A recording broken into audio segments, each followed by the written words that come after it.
Grammar और थोड़े से टेक्स्ट और कुछ वोकैबुलरी पे आते हैं। अब चूंकि आपकी फाउंडेशन बन चुकी है फोनेटिक्स की, इनिशियल जानते हैं आप, फाइनल्स जानते हैं और आप टोन्स जानते हैं और आपको ये पता है इन 3 से मिलके ही चाइनीज सिलेबल बनते हैं, तो अब आप कुछ भी पढ़ सकते हैं। और अब हम ये नया चैप्टर शुरू कर रहे हैं, everybody listen. Li Jiao 什么名字？我叫刘伟。李jiao 什么名字？我叫李伟。 सबने थोड़ा थोड़ा गलत पढ़ा है मगर एफर्ट की है, वो अभी आप करेक्ट कर देते हो। मेरे साथ पढ़िए पहले। निजाओ शमा मीन्स 你叫什么名字？ शम्मा 什么 चियाओ 叫 शम्मा 什么 मीन्स 名字？ वो जाओ 我叫 वो 我 ली युए 李伟 युए 伟 युए। 伟 ठीक है, अब मैं एक एक लफ्ज को लेता हूँ, जहाँ जरूरत है वहां डिस्कस करते हैं। देखेंगे जे की जो साउंड है हम आपको बता चुके हैं, जे और चे के दरमियान है, तो आप जे को दबा के बोले खुद ही वो साउंड निकलती है जाओ।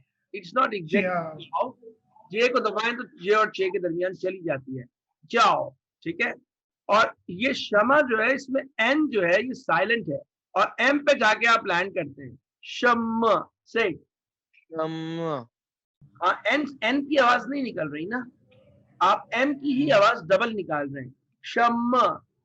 什么 सर ये साइलेंट वो पता कैसे चलता है कौन सा वर्ड साइलेंट है?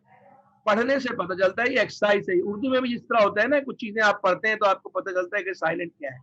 कोई इसका एज सच रूल नहीं है मगर आपको पता लग जाता है। ठीक है, कुछ रूल्स होते हैं, जैसे मिसाल के तौर पर मैं मिसाल देता हूँ। आप ये होता है सवाल, मैंने एक दफा शायद क्लास में आपको बोला भी, किसी को बोला भी था। अब ये लिखा है अंबिया, ये डबल मैंने ये लगा दिया, तो इसको अनबिया नहीं पढ़ा, मैं पढ़ा हूं अंबिया।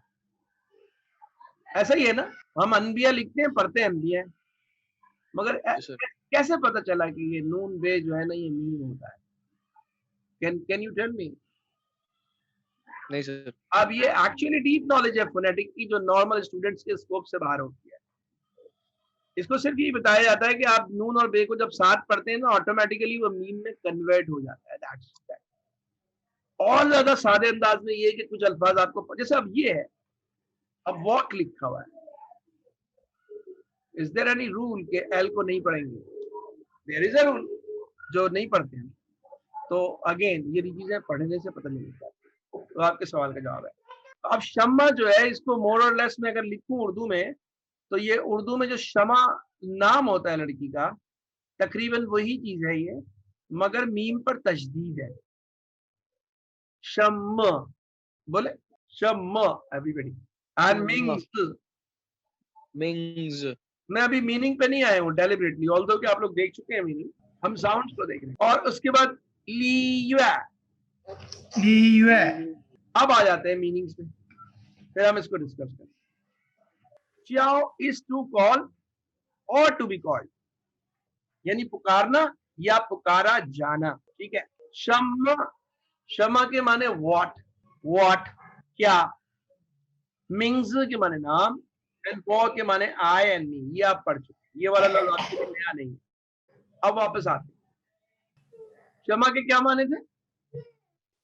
What? एंड चियाओ के To be called. एंड मिंग्स Name. नेम। ठीक है, ये तीन नए लफ्ज है बेसिकली आप लोगों के। एंड चियाओ इज कॉल्ड, तो उसमें लफ्जी, पहले लफ्जी ट्रांसलेशन करें। You called what name. Apparently थोड़ा सा अजीब सा लग रहा है, मगर ये पूछा जा रहा है नाम, तो ट्रांसलेशन आप अंग्रेजी में करेंगे व्हाट इज योर नेम।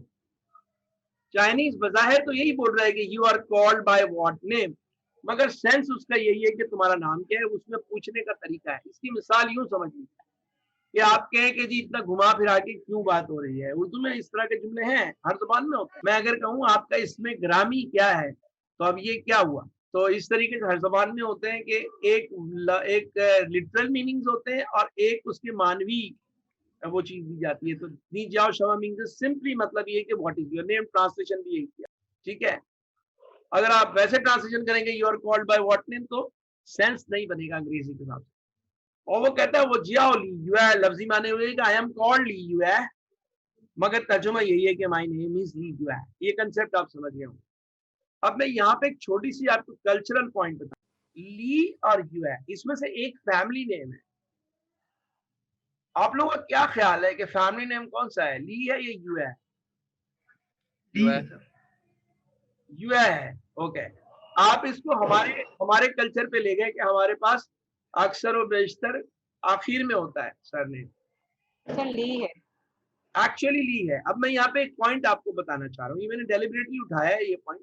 हमारे पास पहले देख ले क्या होता है, एक्चुअली हमारे पास आखिर में नहीं होता, हमारे पास कुछ नाम आखिर में होते हैं सरनेम, और कुछ पहले होते हैं और कुछ दोनों तरफ होते हैं। मसलन अब ये हमारी क्लास के जो स्टूडेंट है इनका नाम रियाज मलिक है, अब ये आखिर में मलिक लगाते हैं, तो अब बाद लोग शुरू में लगाते हैं मलिक, तो यानी सरनेम पहले भी लगाते हैं आखिर में भी लगाते हैं, शेख पहले भी लगाते हैं आखिर में भी लगाते हैं, सैयद शुरू में भी लगाते हैं आखिर में भी, पंजाब में सैयद आखिर में लगता है, असगर नदीम सैयद मिसाल के तौर पर, और बाज़ जगह दोनों जगह पे भी आते हैं सरनेम। मिसाल के तौर पर एक आता है मलिक और ईवान, एक कास्ट होती है, शुरू में मलिक आ गया आखिर में आवान आ गया, तो ये दोनों सरनेम है, जिनके दो सरनेम होंगे एक आखिर में। तो पाकिस्तान में या हमारे कल्चर में एक बहुत ही फ्लेक्सिबिलिटी है कि सरनेम शुरू में भी या आखिर में भी और दोनों जगह पे। मगर चाइना में फिक्स है, पहला वर्ड सरनेम, ये आप नोट कर लें। अगर किसी के 2 या 3 या 4 होंगे नाम के हिस्से, तो पहला वाला सरनेम ऑब्वियसली, ठीक है, एक पॉइंट तो ये हो गया। दूसरी बात, यहाँ इसने तो पहला पूरा नाम बता दिया, कोई फ्रैंकली बात हो रही है, वरना चाइनीज यूजुअली प्रेफर करते हैं कि सिर्फ सरनेम बताएं और सरनेम से बातचीत हो। शुरू में जब तक बंदा फ्री नहीं होता है, फॉर्मल रहता है, क्लाइंट्स कॉर्पोरेट वगैरह एक दूसरे का नाम पूछते ही नहीं है।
इतने ज्यादा पॉपुलर है, जैसे वांग है, ली है, ये बहुत ही बड़े क्लेन्स हैं, बहुत बड़े कबीले हैं, तो इस कबीले के लोग बेतहाशा मिल जाते हैं सेम नेम के, बहुत बहुत ज्यादा लोग, तो ये है।